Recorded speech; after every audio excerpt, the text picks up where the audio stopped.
ఎండమావులు లాంటి ఎండల కాలానికి ముగింపు పలుకుతూ ఒక అద్భుతమైన శుభవార్త మన ముందుకు వచ్చేసింది. వాతావరణ సైంటిస్టులు తాజాగా అందించిన నివేదికల ప్రకారం మనల్ని భయపెట్టిన ఎల్నినో ప్రభావం వేగంగా తగ్గిపోతోంది. ఇది వినడానికి ఎంతో ఉపశమనంగా ఉంది కదూ. అబ్బా, ఈ మార్పు ఎంత వినడానికి బాగుంది అని అనుకుంటున్నారు కదూ. ఈ మార్పుతో నైరుతి ఋతుపవనాలు మళ్ళీ తమ పూర్వ వైభవాన్ని సంతరించుకొని దేశంలోకి గ్రాండ్గా రీఎంట్రీ ఇస్తున్నాయి.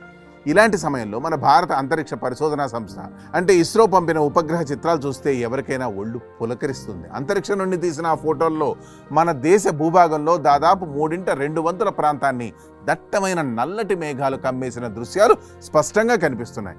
ఆకాశమంతా నీలిరంగు మారి కారు మబ్బుల నిండుదనంతో ముస్తాబైంది.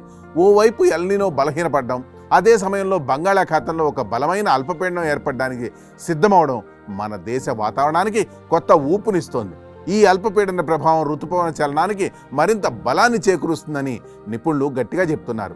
ఈ వార్త వినగానే దేశవ్యాప్తంగా కోట్ల మంది రైతుల్లో ఆనందం వెల్లువలా కురుస్తోంది.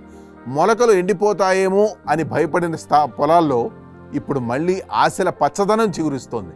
కేవలం వ్యవసాయ రంగానికే కాదు, నగరాల్లో తాగునీటి ఎద్దడితో అల్లాడుతున్న సామాన్యులకు సైతం ఈ వానల పునరాగమనం పెద్ద ఊరట. ఎండిపోయిన జలాశయాలు, అడుగంటిన భూగర్భ జలాలు ఈ రాబోయే భారీ వర్షాలతో మళ్ళీ కళకళ్లాడనున్నాయి. వాతావరణ కేంద్రం అంచనాల ప్రకారం రాబోయే 48 గంటల్లో దేశంలోని పలు రాష్ట్రాల్లో ఉరుములు మెరుపులతో కూడిన భారీ నుండి అతి భారీ వర్షాలు కురిసే అవకాశం బాగా ఉంది.